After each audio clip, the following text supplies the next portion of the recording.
Bonjour à tous, merci d'être venus. Donc aujourd'hui, on va vous parler avec Erwan de Detection Engineering à l'échelle, donc l'ingénierie de la détection, et on va se concentrer sur la notion de long terme pour vraiment scale sur des grandes entreprises, etc. Euh, on vient de chez Sequoia.io, qui est un éditeur de logiciels de cybersécurité français. Euh, On va commencer par vous donner un peu de contexte en cybersécurité, entre autres ce qui est en lien avec notre sujet. On va pas faire tout. Ensuite, on va parler de détection à l'échelle, comment ça fonctionne et comment on procède et comment on espère apporter quelques solutions ou de l'aide au moins. Et ensuite, on va parler de comment on monitore nos règles de détection pour nous aider à les gérer en fait ensuite. Donc, on va commencer par le contexte en cybersécurité. On sait que c'est une conf plutôt IT à la base que pure sécu. Et donc, voilà, on pensait donner quelques insights. Donc, en termes de threat landscape, on va dire, enfin, état de la menace cyber, on va dire, en vulgarisant, qu'il y a trois grands types de menaces aujourd'hui. Il y a tout ce qui est activisme, donc vous avez entendu parler peut-être d'Anonymous ou des choses comme ça, qui font plus souvent des attaques type DDoS, enfin généralement plus basiques, c'est pas toujours le cas. Ensuite, il y a tout ce qui est plutôt cybercrime. Donc là, en cybercrime, ça va être très vaste. C'est un peu le même parallèle avec les mafias dans le monde physique, et elles sont aussi présentes dans le monde cyber d'ailleurs, mais donc là, c'est tout un écosystème, c'est très complexe. Vous avez peut-être entendu parler de stealers qui vous volent vos secrets. Vous avez peut-être entendu parler de ransomware, probablement, qui causent beaucoup de dégâts. Et donc là, c'est un écosystème qui a vachement évolué ces dernières années. Il s'est extrêmement complexifié et c'est assez sophistiqué aujourd'hui, même s'il y a tout. Mais ça devient assez complexe et ça se rapproche du dernier grand type qui est plutôt les attaquants de type étatique, donc des gouvernements, des agences de renseignement, des entreprises privées qui sont un peu sponsorisées ou enfin du moins payées par les gouvernements selon les pays, etc. Donc là, on entend très souvent parler de la Russie et de la Chine puisqu'on est en Occident. Eux entendent peut-être plus parler des US ou d'autres pays. La France peut-être. Donc voilà, il y a énormément d'attaquants. Globalement, ça se complexifie. Tout le monde devient de plus en plus sophistiqué en fait au fil des années. Et non seulement les attaquants sont plus sophistiqués, mais aussi les environnements. C'est-à-dire qu'on est passé de plus en plus à des environnements hybrides, avec du cloud, du on-prem, etc. Tout devient un peu plus compliqué.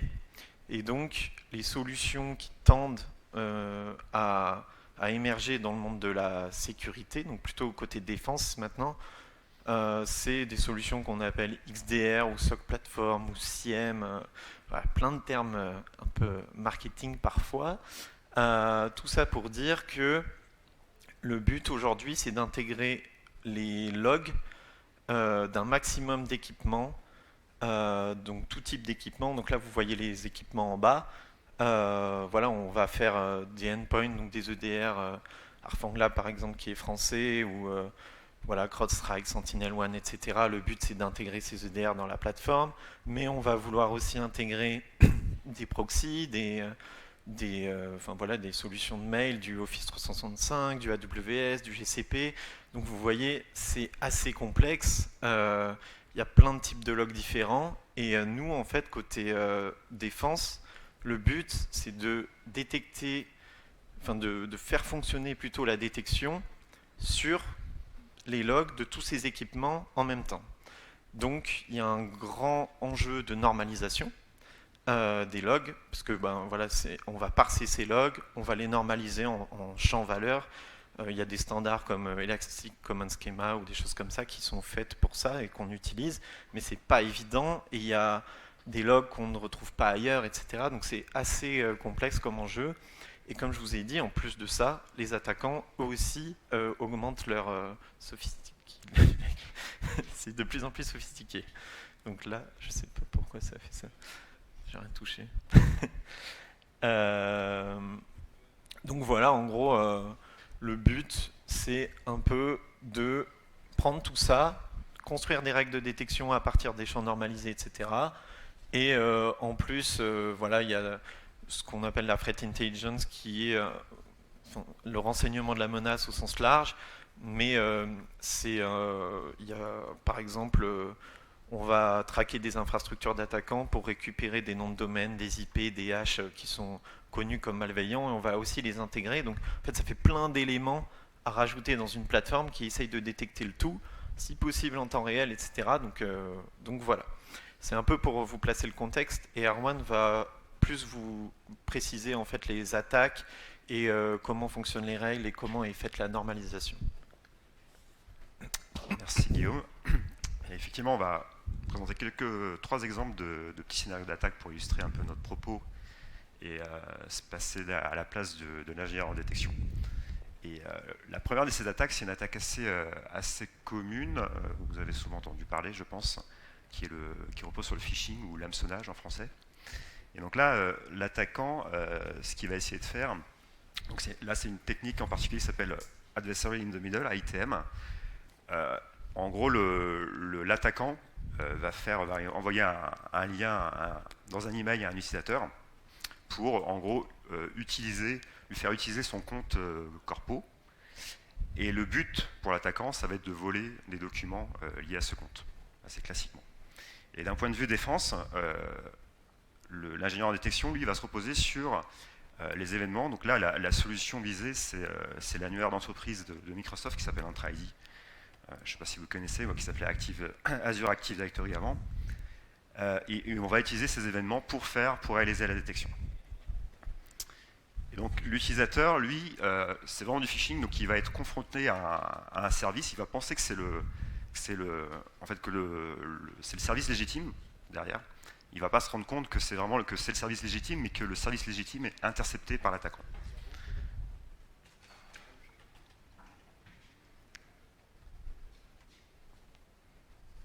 Donc là, on est sur le serveur de l'attaquant, et l'attaquant va utiliser un outil sur l'étagère qui s'appelle EvilGings. Il va enregistrer un faux domaine qui type squat, par exemple le domaine de Microsoft, là ce que j'ai fait pour l'exemple, et il va utiliser cet outil pour générer donc une URL de phishing. C'est cette URL de phishing qu'il va utiliser dans l'email, on va dire, reçu par l'utilisateur. Donc là, côté utilisateur, l'utilisateur clique sur l'email, voilà, qui lui promet tout un tas de choses, par exemple. Il va se rendre compte qu'il arrive sur une page qui est la page d'authentification de Microsoft. Donc assez classiquement, il va s'authentifier, parce que c'est vraiment le site de Microsoft derrière, quelque part. Enfin, c'est vraiment le site de Microsoft. Donc il va s'authentifier avec son login, son mot de passe. On lui demande son second facteur, donc qui va rentrer. Et une fois qu'il a fait tout ça, il va être authentifié, il va être redirigé sur le site de Microsoft. Voilà, on est toujours masqué par le côté attaquant. Et côté serveur attaquant, donc on va voir que dans son backend, l'attaquant, il va récupérer évidemment le credential, le login mot de passe de la victime, mais plus utile pour lui, il va pouvoir avoir accès à la session authentifiée de l'utilisateur et notamment le cookie d'authentification. Et donc là, ce cookie d'authentification, pardon, il n'a plus qu'à le réutiliser dans son navigateur. C'est ce que je vous montre. Dans son navigateur, il va venir insérer le cookie d'authentification de l'utilisateur qui a été dérobé. Et maintenant, il est authentifié avec la personne. Donc là, il n'a plus qu'à rafraîchir sur le site de Microsoft et il est authentifié au nom de la personne à qui il a dérobé l'authentification. Donc voilà, c'est assez classique et assez efficace. C'est de plus en plus ces kits de phishing, on va dire, qui ciblent certains providers d'identité, sont de plus en plus répandus et un peu spécialisés et vendus sur des marchés de cybercriminalité. Donc voilà, là il est authentifié à la personne. Et qu'est-ce qui s'est passé derrière d'un point de vue de l'ingénierie de détection, là c'est ça qui va nous intéresser. Donc en haut, je vous ai mis une capture d'écran. On a reçu l'événement de Microsoft Entra-ID où on voit l'utilisateur avec son compte qui a réussi à s'authentifier depuis une adresse IP donnée. Et c'est ces éléments-là qui vont être utilisés, par exemple, dans une règle de détection. Donc ce sont les règles que vous mettent au point les ingénieurs en détection. Et donc la règle, elle a un pattern, elle utilise un langage qui s'appelle Sigma. Et donc c'est un format assez simple. Et donc on se repose sur ces éléments-là pour réaliser la détection comme étant quelque chose d'anormal. En fait, la subtilité repose sur le fait que l'adresse IP chez nous, elle est taguée comme étant connue, comme étant utilisée par des attaquants qui font du phishing AITM. Donc elle est taguée, donc automatiquement, quand on voit une IP taguée de ce type-là, plus une authentification réussie, ça va lever une alerte. Un point d'intérêt, c'est qu'on voit déjà aussi sur ce pattern, il y a quelque chose de petit, un peu subtil, c'est qu'on a, on a plusieurs champs pour différents formats. Donc la règle, elle n'est pas complètement générique. On doit supporter à la fois des logs venant de Microsoft Entra ID et des logs venant de Microsoft 365.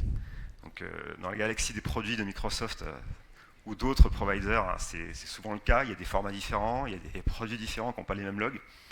Et donc, on doit faire cet effort. Et donc, effectivement, en termes de normalisation et de maintenance plutôt de la règle, ça nous oblige à avoir plusieurs entrées et plusieurs conditions dans le pattern. C'est la première difficulté, le premier exemple qu'on voulait montrer. Un deuxième exemple d'attaque qui va concerner les environnements Linux, donc plus les serveurs applicatifs. Et pareil, c'est quelque chose d'assez connu, donc c'est une exploitation de vulnérabilité. Et donc là, en l'occurrence, l'attaquant, ce qu'il va faire, c'est une remote exec, donc une exécution de code à distance, pour exploiter une vulnérabilité présente dans un service. Donc là, dans la vidéo, vous verrez, c'est un service web classique Apache. Et son but, ça va être ensuite de venir déposer un code malveillant. Donc là, un reverse shell, donc en gros un shell qui va partir du serveur web et venir se connecter à la machine de l'attaquant. D'un point de vue de l'ingénieur en détection, une fois encore, là, on va utiliser les logs disponibles dans le système d'exploitation. Et donc là, ça va reposer sur une brique commune sous Linux qui s'appelle auditd, qui va permettre de loguer tout un tas d'actions sur un système Linux. Dans la vidéo, donc là, on est sur la machine de l'attaquant. Il va mettre en écoute un port, donc là, le port HTTPS, port 443. Sur la machine de la victime, on imagine, donc là, c'est le serveur web. Sur un serveur web Apache vulnérable à une vue permettant de faire une RCE. Et l'attaquant va venir déposer un reverse shell via cette vulne. Et ce reverse shell, en fait, va contenir le domaine, justement, qu'il contrôle sur la machine attaquante. Et il va venir exécuter ce reverse shell. Et on voit que là, une connexion est arrivée sur la machine, sur le serveur de l'attaquant. Et il est de fait, du coup, il a un reverse shell sur le serveur de la victime. Donc là, il a accès au répertoire du reverse shell. Il peut continuer ses actions et faire des actions malveillantes qui vont lui permettre de pivoter, d'aller plus loin dans le système d'information de la victime.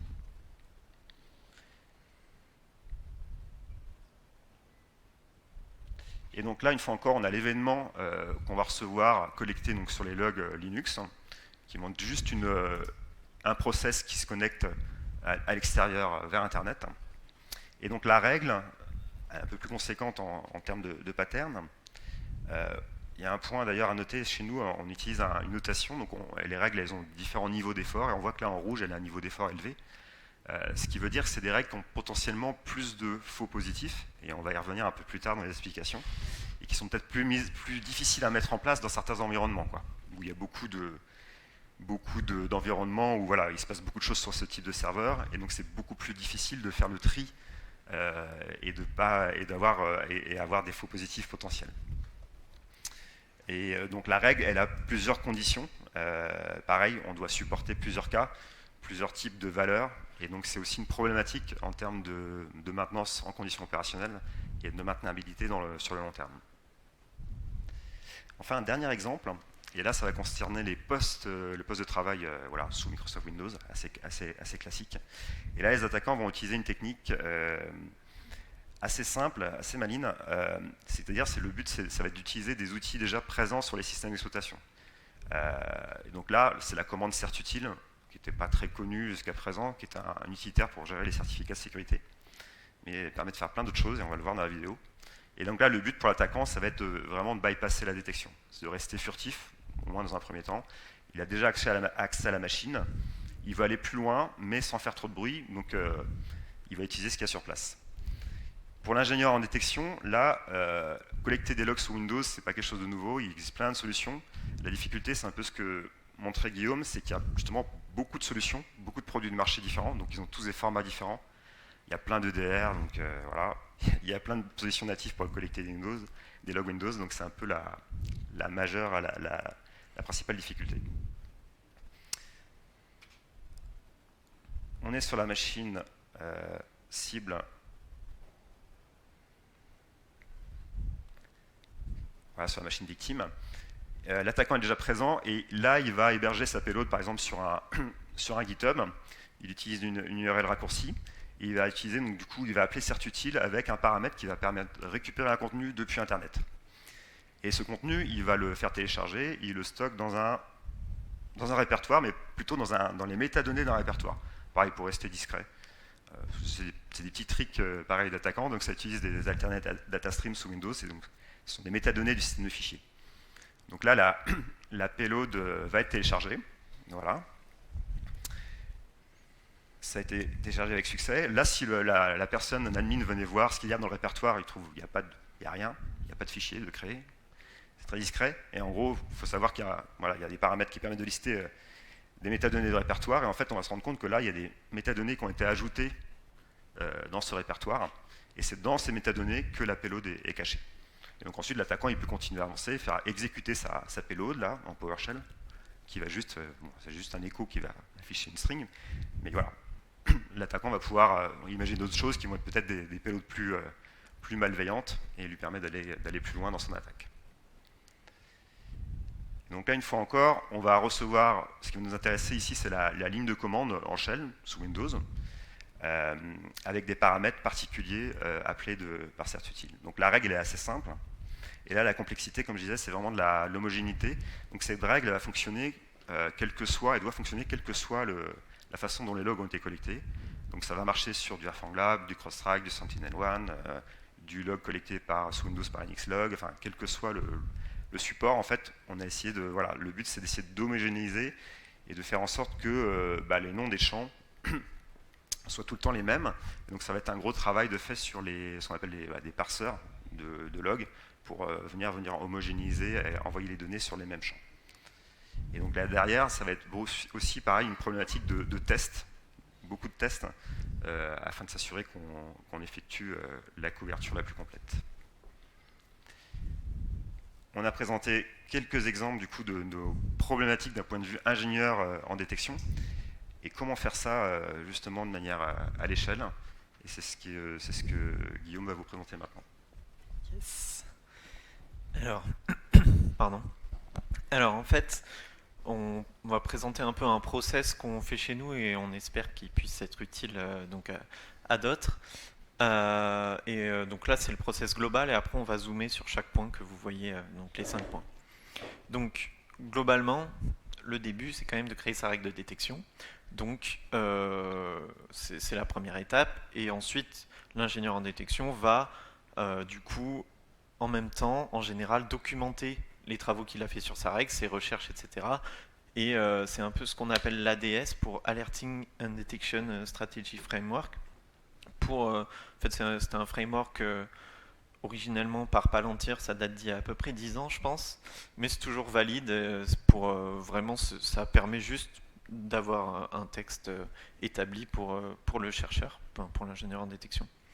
Ensuite, une fois que tout ça c'est fait, c'est juste des fichiers en soi et il y a besoin de versionning pour les différentes versions des règles et il y a besoin d'une notion de CICD pour exécuter les tests de manière automatique. Donc nous on utilise GitHub avec les GitHub Actions et ensuite donc tous les tests sont effectués et après la documentation publique cette fois est réalisée automatiquement à partir de tout ça. Donc première étape, comme je vous ai dit, on va zoomer sur chaque étape. Première étape, une règle de détection, comment c'est fait à peu près pour que vous imaginez. Donc Erwan vous en a montré quelques-unes, mais vous aviez en fait juste la logique du pattern de détection, ce qui est à gauche là-bas, enfin ma gauche à votre droite. Sinon, il y a toute une partie de métadonnées en fait dans les règles. C'est du YAML et on utilise un standard qui s'appelle Sigma. Après, peu importe. Ce qui compte, c'est ces métadonnées parce que c'est un peu ça qui permet de faire la CICD après automatiquement. Donc, comme vous a dit Erwan, il y a la notion d'effort qui est remise ici et il y a la notion d'attaque par exemple qui est globalement lier une règle à une technique connue utilisée par un attaquant sur la matrice mitre-attaque, qui est un peu un standard aussi de facto. Et ensuite, nous, on a choisi que ce soit l'ingénieur en détection qui rédige le changelog de manière manuelle, parce que sinon, c'était pas forcément évident en se basant sur les commits. Et ensuite, il y a le pattern de détection, et là, c'est un peu ce qu'on voulait vous illustrer avec les différentes règles qu'Arwan vous a présentées.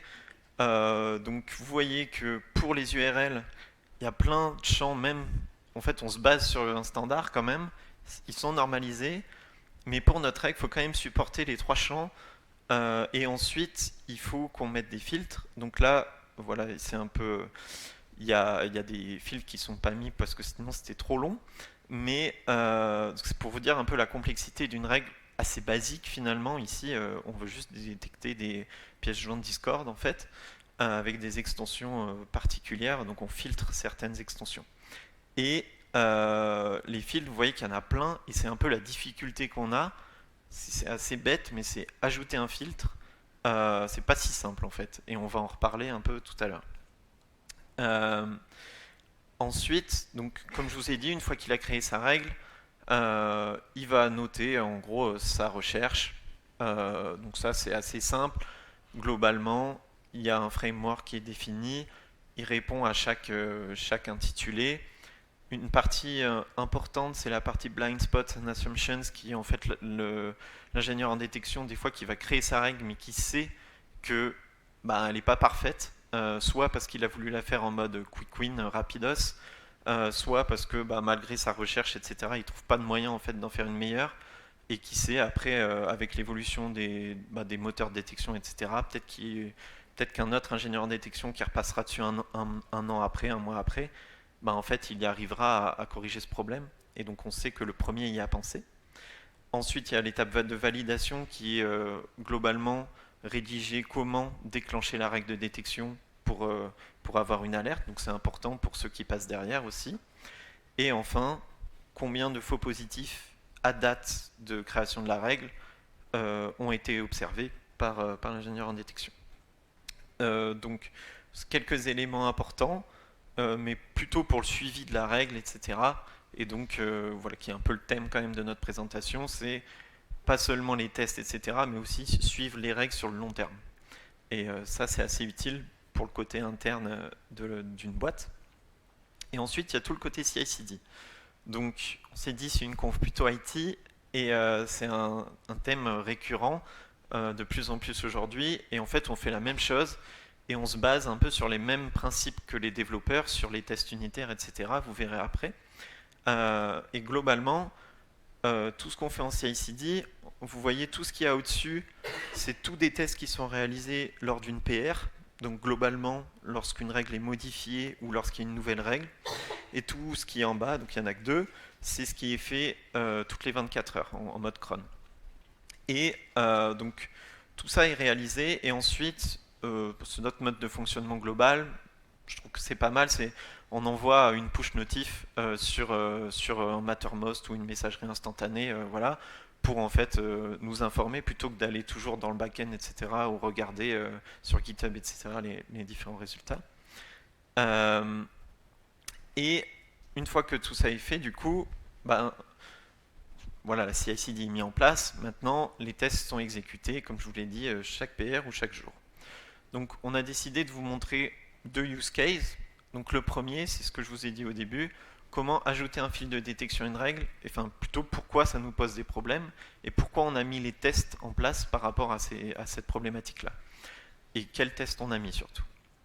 Donc, le premier test qu'on a mis, assez basique, même dans tout langage, etc., un check syntaxique, vraiment grammaire sur YAML, etc., que ça soit carré et qu'il n'y ait pas de problème à l'ajout d'un filtre, même si c'est pas complexe, des fois ça peut arriver, quoi. Ensuite, il y a la notion de code coverage qui est très similaire au monde du dev, qui correspond en fait à notre règle. Comme je vous ai dit, il y a plusieurs conditions dans une règle. Donc vous aviez vu la notion de filtre, etc. Et donc le but, c'est de tester chaque condition logique de la règle. Et donc le code coverage nous permet de savoir si on a bien le nombre de tests en accord avec le nombre de conditions, de conditions logiques de la règle, quoi. Donc une fois qu'on sait tout ça, bah là on peut vraiment effectuer les tests. Donc on utilise en fait la même lib qu'on a dans la plateforme pour tester des événements. Et ces événements, c'est assez important. C'est l'ingénieur en détection qui va, lorsqu'il crée sa règle, en fait, il va la déclencher pour vérifier qu'elle fonctionne. Ensuite, vu qu'il est sûr que ça fonctionne avec ces événements, il va les récupérer. C'est du JSON et il va en fait faire un match avec la librairie en question. Donc, pour chaque condition logique, et il va aussi faire les no-match. C'est-à-dire, la règle n'est pas censée sonner sur tel événement, et ça permet d'éviter des régressions, ça permet d'éviter beaucoup de choses, globalement, quand on ajoute un filtre, que ça casse pas tout, etc. etc.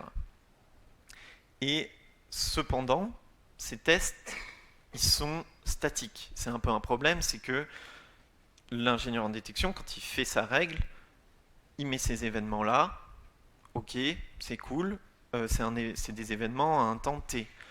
Mais après, il faut, comme on vous a expliqué, les événements sont parsés de manière continue, les solutions technologiques évoluent, on a une équipe qui est vraiment faite pour construire ces parseurs qui n'est pas la nôtre, et donc les parseurs évoluent aussi.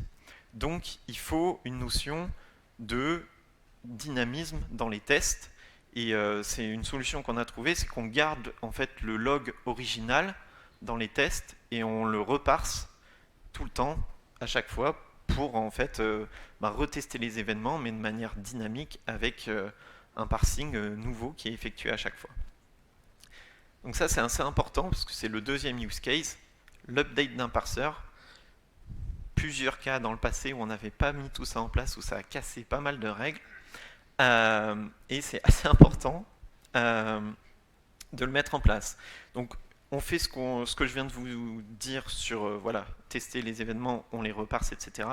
On fait aussi autre chose qui est très similaire, mais ça peut paraître bête, mais on n'y avait pas pensé au début, c'est de tester d'abord sur la pré-prod des parseurs pour que ça n'impacte pas les clients finalement. Donc voilà, ça c'est fait toutes les 24 heures, on teste toutes nos règles sur la pré-prod pour voir s'il n'y a pas un changement qui est effectué, etc. Et ensuite on teste les vrais événements à chaque fois après un reparsing, mais cette fois sur la prod pour voilà, que tout soit bien testé. Donc voilà, globalement, voilà un peu tous les tests qu'on fait chez nous.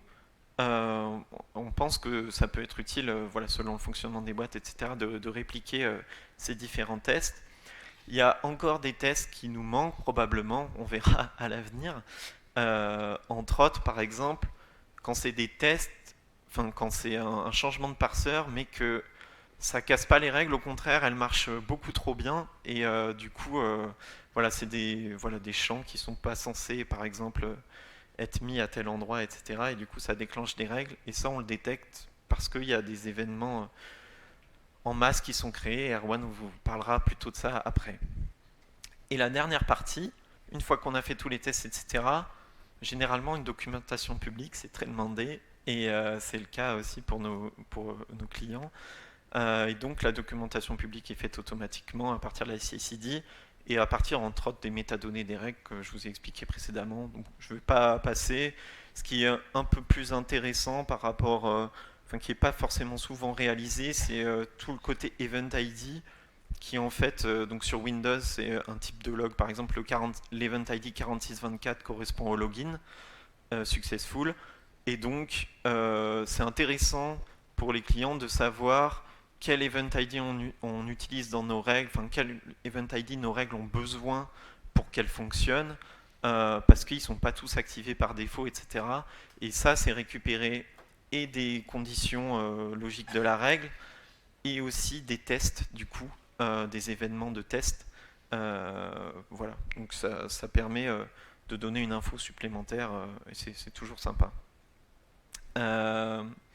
Donc voilà comment on fait un peu voilà, notre méthodologie, notre approche plutôt pour tester les règles de détection. Alors on a oublié de préciser, je pense, on a à peu près 1000 règles de détection et 220 intégrations, ce qui intégration pour dire différents produits qu'on intègre dans la plateforme.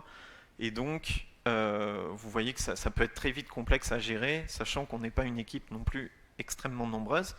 Donc c'est pour ça qu'on a mis tout ça en place, sauf que c'était pas suffisant non plus, comme je vous l'ai dit un peu juste avant. Et donc Erwan va vous détailler un peu comment on fait la suite.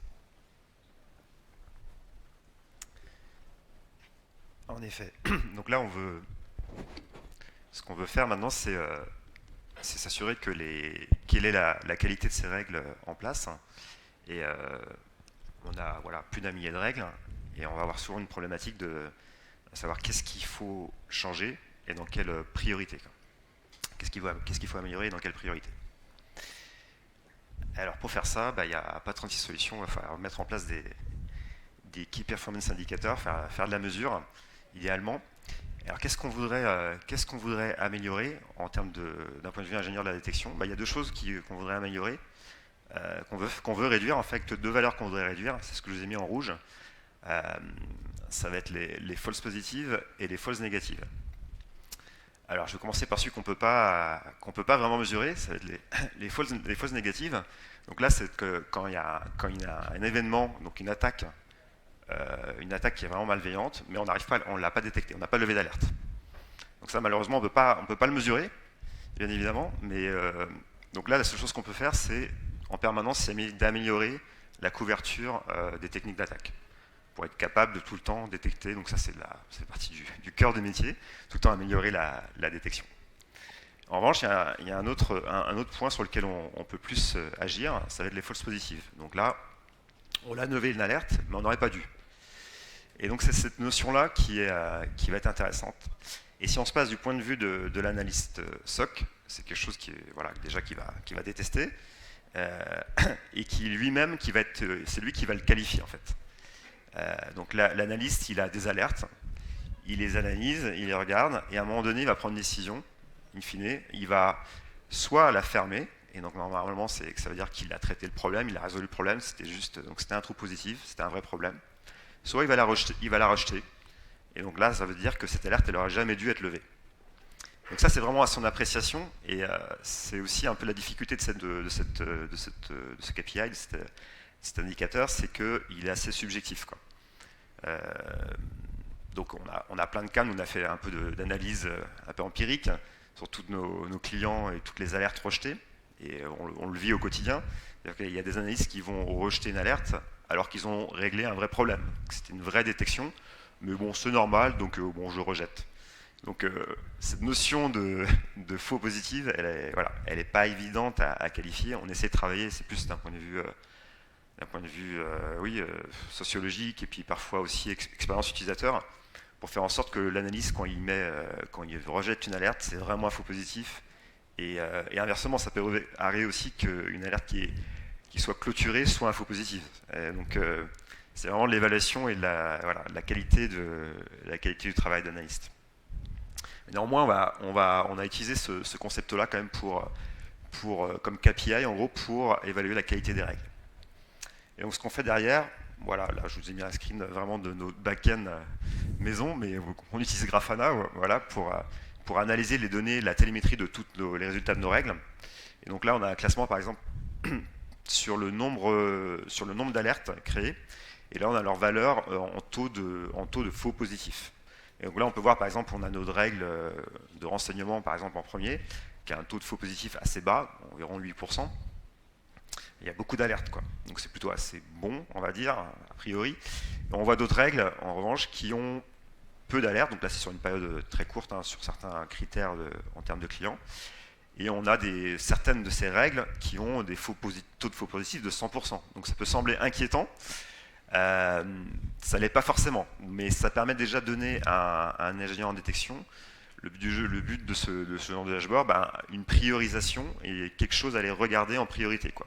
Donc il va peut-être aller regarder ces règles qui ont des taux à 100% de taux de rejet pour aller voir. Peut-être que ça concerne qu'un seul client, peut-être que ça concerne un seul use case qui en fait n'est pas du tout à faux positif. Donc il a besoin d'aller voir derrière ce qu'il en est. Une autre façon de regarder les résultats qu'on utilise, nous, c'est une comparaison temporelle. Donc on va regarder 2 périodes de temps de 7 jours Donc on va regarder l'intervalle entre moins 15 et moins 7 et entre 0 et moins 7. Et on va faire un ratio de cet intervalle en termes de nombre d'alertes créées. Et donc c'est pareil, là en haut, on a mis un exemple où il y a beaucoup d'alertes, il y a beaucoup moins d'alertes entre ces deux périodes de temps. Et donc c'est aussi une information nous, qui nous intéresse. On a besoin de savoir pourquoi cette règle-là, par exemple sur Telegram, elle a beaucoup moins d'alertes d'un coup. Peut-être que ça peut être un problème aussi de parsing qu'on n'aurait pas détecté qui a changé, ou dans les logs d'origine sur lesquels on collecte ça, certains équipements de proxy par exemple, il y a peut-être un changement dans le format des logs, ou voilà. Donc on a besoin de savoir si c'est normal ou pas, quoi. Donc ça peut donner une analyse des pistes de recherche. Inversement, bien sûr, aussi, on a le cas où on a beaucoup plus d'alertes entre deux périodes. Et donc, de la même façon, on veut savoir si c'est normal, si c'est normal, entre guillemets, parce qu'il y a de plus en plus de clients qui se font attaquer avec ces techniques. Donc là, ça peut être intéressant pour nous, parce que ça nous permet d'investiguer ou de détecter des campagnes d'attaque. Donc là, ça va plus d'un point de vue renseignement. Et ça peut aussi permettre de détecter surtout des cas de faux positifs. Et donc là, ce dont on veut se prémunir, et donc là, c'est pareil, ça va être un travail où il faut aller vite corriger le problème. Ça, c'est des outils un peu où l'analyse doit aller venir chercher l'information, et ça, on n'aime pas trop. Donc ce qu'on a mis en place, un peu pareil, un outillage interne, où les analyses vont pouvoir venir s'abonner en gros à des menaces ou à des règles. Donc j'ai fait un update sur une règle, j'ai créé une nouvelle règle, je vais m'abonner à cette règle, et donc en gros ce que ça va nous faire, c'est que tous les jours, je vais recevoir une notif, un résumé par exemple, sur cette règle-là, il y a tant d'alertes qui ont été créées au cours des 24 heures, il y en a 18 qui ont été rejetées, il y en a 2 qui ont été fermées, et donc l'analyste là, il va pouvoir avoir aussi un lien dans cette notification qui va lui permettre de pivoter et d'aller voir le détail de ces alertes avec les événements et de tout de suite faire une analyse et éventuellement un fixe, du coup, rentrer dans la boucle d'amélioration continue pour filtrer les faux positifs.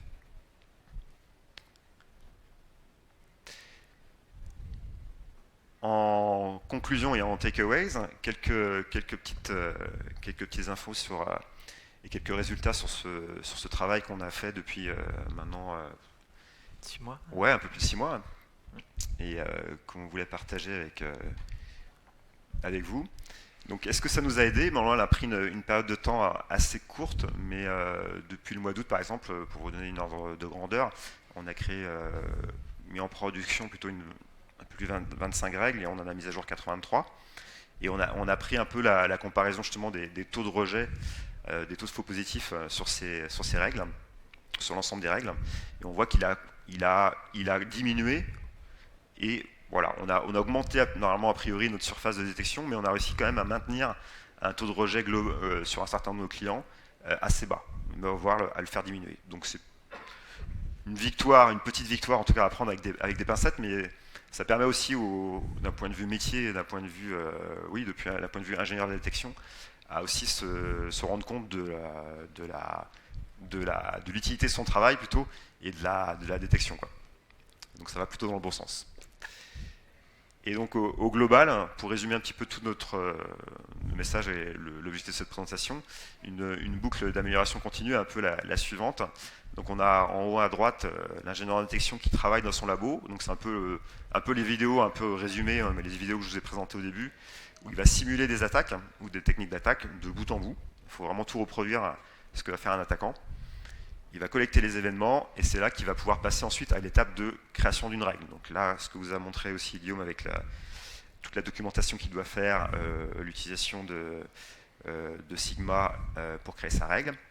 Il va faire sa PR GitHub qui va passer dans notre CI/CD, donc tous les tests qu'il aura aussi fournis en input avec des événements.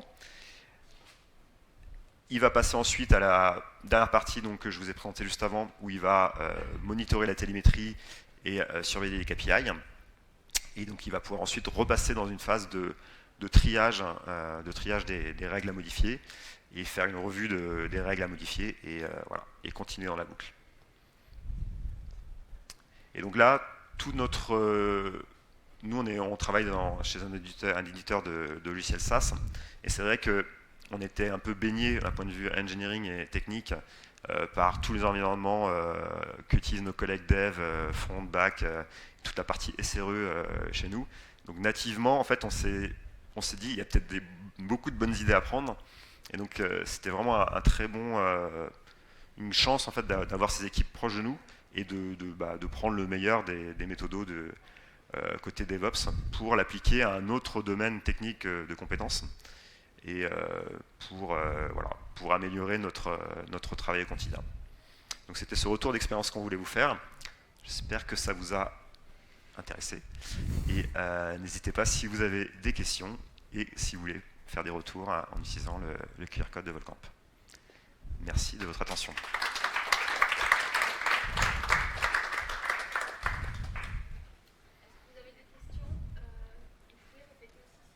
Ok. Ça marche. Ouais. Est-ce que les règles, vous faites vous? Est-ce qu'il y a un système de partage de règles entre les différents acteurs du secteur? Alors c'est une bonne question. La question c'est est-ce que les règles que l'on fait, elles sont partagées entre les différents défenseurs en gros, enfin entre toutes les entreprises ou les... oui. Un peu comme les vulnérabilités qui sont partagées. Ouais. Alors, oui et non, on va dire. Il y a plusieurs... donc oui, effectivement, nous, on est... Donc tout ce qu'on fait en fait en détection, les règles, mais on n'en a pas parlé, il y a aussi une autre partie qu'on fait, c'est la partie IOC. Donc vraiment les marqueurs, en gros, des infrastructures utilisées par les attaquants. Donc par exemple leur domaine, leurs URL, leurs IP. Donc ça, c'est aussi quelque chose qu'on suit, nous, de notre côté. Et donc, que ce soit pour les règles ou pour les IOC, nous, comme une entreprise, on développe un produit, et dedans ce produit, on fournit ce renseignement. Donc c'est une valeur ajoutée, évidemment, qu'on vend via notre produit. Néanmoins, dans le domaine de la sécurité, comme c'est pas forcément un domaine je sais pas, avec lequel vous êtes familier, enfin, vous connaissez la partie CVE a priori, en tout cas, il y a quand même beaucoup de partage. Il y a beaucoup de partage pour plusieurs raisons. Mais donc ça fonctionne quand même assez bien. Et donc il y a beaucoup de communication inter-entreprise, même entre nous, entre éditeurs de produits de solutions sécurité. On peut échanger avec du Orphanglab, du CrowdStrike, enfin des équipes qui font de la CTI. Au niveau même français, il y a beaucoup de réseaux de partage de connaissances. Donc il y a un réseau qui s'appelle l'Intercert, par exemple, où les entreprises vont partager aussi des informations. Et donc ça arrive effectivement qu'on partage à la fois des IOC ou des règles spécifiques. Et donc on ne partage pas tout le catalogue de règles, toute la doc de nos règles est publique, mais le pattern de détection on ne le partage pas forcément. On en partage quand même quelques-unes sur notre repo GitHub, notamment celles qu'on présente dans des conférences comme celle-ci. Donc ça on le partage volontairement et c'est vraiment du donnant-donnant parce qu'effectivement il y a certaines recherches sur certaines nouvelles techniques qu'il faut partager le plus possible parce que pour améliorer la défense tout simplement. J'ai une autre question qui n'a rien à voir. Est-ce que les outils sécurité, est-ce que les outils pour monitorer un peu ce que ça prend pour faire pour les postes? Alors si je comprends bien la question, c'est le problème de performance que peuvent avoir les outils sécurité, les EDR et les... Ouais, alors, ouais, je peux jump dessus. Alors, déjà, nous, on n'en construit pas, donc c'est plus dur de répondre à ta question. Mais globalement, on a un agent de collecte qui est moins gourmand qu'un EDR qui fait de la réponse sur les postes. C'est un peu la différence entre collecter les logs et en plus faire de la réponse, etc. Globalement, les performances sont mesurées, mais plutôt lors de benchmark quand il est construit que au quotidien, etc. Après, ça dépend des boîtes parce que l'agent, selon les agents, etc. Ils remontent aussi des logs d'observabilité qui permettent de fournir ces mesures en temps à peu près réel et du coup normalement c'est souvent fait quand même par les différentes boîtes. Nous on le fait pas par contre. Non. Mais ça, c'est vrai que ça peut avoir un impact de performance Ouais. non nul. Effectivement. Pas de soucis.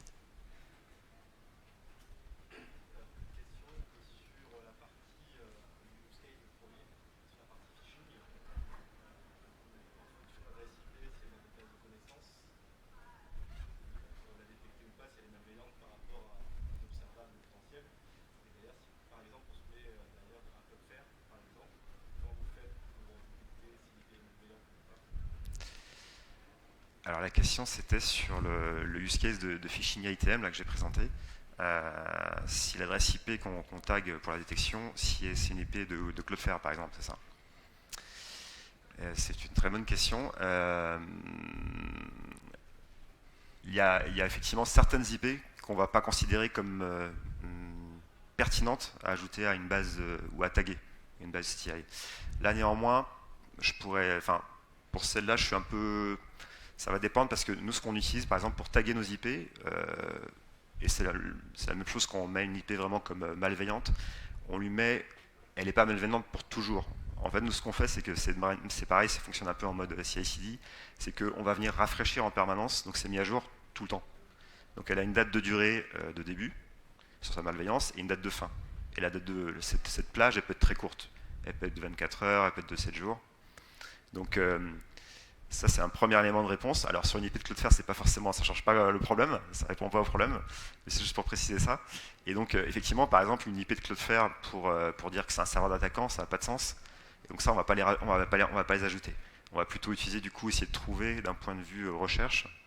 On va plutôt essayer de trouver le domaine associé ou l'URL associé. C'est là que ça va être plus pertinent. Donc là, dans ce cas-là, l'IP de Cloudflare ne va pas être ajoutée avec le tag phishing ITM. Il y a de fortes chances.